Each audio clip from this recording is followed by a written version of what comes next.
قرآن پاک کی مکی صورتوں میں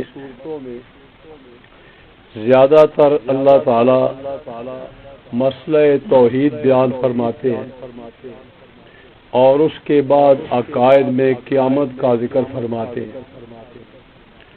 توحید ایک ایسا مسئلہ ہے کہ اللہ پاک سمجھ دے تو بلال جیسے غلام کو بھی اللہ سمجھ دے اور مت ماری جائے تو اس وقت ابو جال جو مکے کا سردار تھا اور آج دنیا کا عیسائی یہودی بے شمار ہندو اور بے شمار نام کے مسلمان شرک کے اندر مبتلا ہیں، توحید کا معنی سمجھتے نہیں۔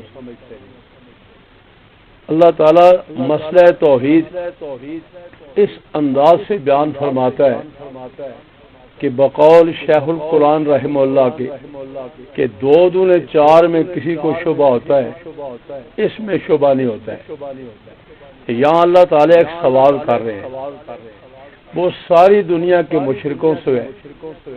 اللہ فرماتے ہیں کل میرے پیغمبر آپ نے پوچھے ارأیتم شرکاکم، مجھے بتاؤ اپنے شریک الذین تدعون من دون اللہ، جنہیں تم اللہ کے سوا پکارتے۔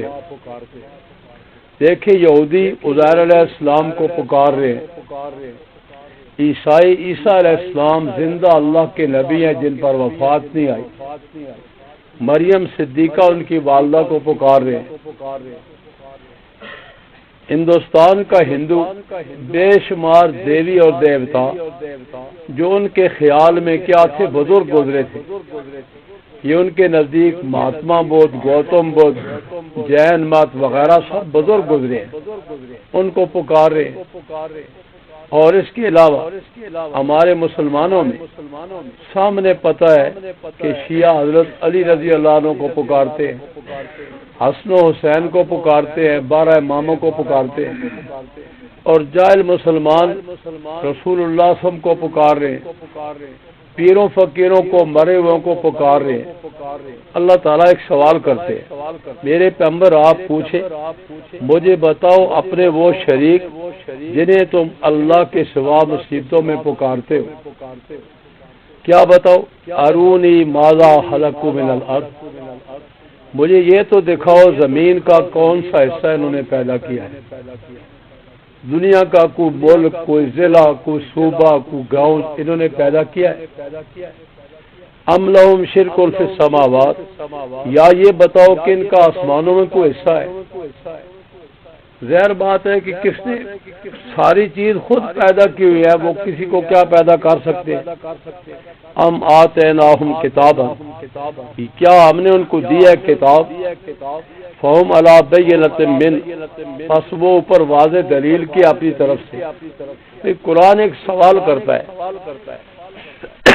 جنہیں تم اللہ کے سوا پکارتے ہو، بتاؤ زمین کا کون سا حصہ، آسمان کا کون سا حصہ انہوں نے پیدا کیا ہے؟ تمہارے پاس کوئی کتاب ہے؟ ظاہر بات ہے کہ کسی نے کچھ بھی نہیں پیدا کیا، بلکہ قرآن تو کہتا ہے کہ اتنا زبردست چیلنج قرآن کا بہت کم ہے۔ قرآن کہتا ہے یا ایھا الناس، ہے لوگوں، اس میں ساری دنیا کے انسان ہیں۔ ضرب مثل فاستمعوا لہ، ایک مثال بیان کی جا رہی ہے، ذرا غور سے سنو۔ ان الذین تدعون من دون اللہ، بے شک وہ جنہیں تم مصیبتوں میں اللہ کے سوا پکارتے ہو، لن یخلقوا ذبابا، ایک گندی مکھی بھی پیدا نہیں کر سکتی، ولا اجتمعوا لہ، چاہے سارے کٹھے ہو جائیں، کوئی سر بنائے کوئی ٹانگیں بنائے نہیں بنا سکتے، بنانا تو درکنار۔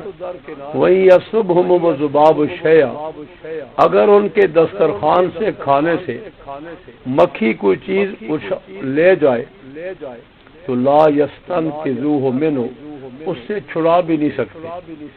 تو ضعف الطالب والمطلوب، معلوم ہوا غیر اللہ سے مانگنے والا بھی کمزور ہے اور جس سے مانگ رہا ہے وہ بھی کمزور ہے۔ یہ قرآن کہتا ہے۔ فرمایا پھر مانتے کیوں نہیں؟ بل یعد الظالمون، بلکہ یہ ظالم مشرک لوگ بعض کو دھوکہ دیتے ہیں، کئی خوابے ہیں، کئی کشف ہیں، کئی کیا آیا۔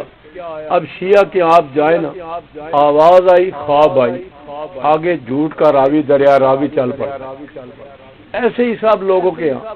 تو قرآن نے چیلنج کیا ہے، کیا کو کسی نے آسمان کو زمین بنائی ہے؟ مکھی کو بنا سکتا ہے؟ ایک جگہ اللہ تعالیٰ کا سوال ہے، اے لوگوں حل من خالق، کوئی ہے بنانے والا؟ یرزقکم من السماء والارض، جو تمہیں آسمان و زمین سے روزی دے۔ یہ دیکھیں بارشیں بند تھی، کیا کسی کا بھی طاقت تھی؟ کسی پیر کی، فقیر کی، یا کسی سائنسدان کی؟ لیکن اللہ نے جب چاہ دی ہے اور جب چاہے گا اللہ روک لے گا۔ تو قرآن یہی بتاتا ہے کہ سب طاقتوں کا مالک کون ہے؟ اللہ کی ذات ہے، اور بندے کو اسی کے حکم، اسی کی عبادت کرنی چاہیے۔ وآخر دعوانا الحمدللہ۔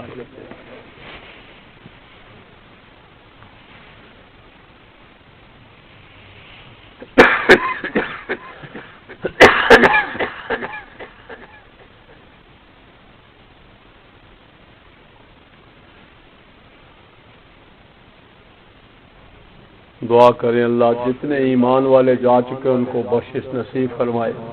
حافظ محمد ثاقب فوت ہوا ہے، ہمارے محلے کا جوان عظیم خان فوت ہوا ہے، اس کے علاوہ جتنے ایمان والے وفات پا چکے اللہ ان کو بخشش نصیب فرما۔ اے اللہ پاکستان کو قتل و غارت بد امنی سے نجات عطا فرما۔ اے اللہ یہودی عیسائی امریکہ پاکستان کو بد امنی کے اندر دھکیلنا چاہتے ہیں، اللہ اس کو امن اور سلامتی عطا فرما۔ اللہ جیسے تو رحمت کی بارش اپنے فضل سے عطا فرما رہے، ہمارے ساتھ رحم والا معاملہ فرما۔ دینی مدارس کی، مساجد کی، دین والوں کی اللہ حفاظت فرما۔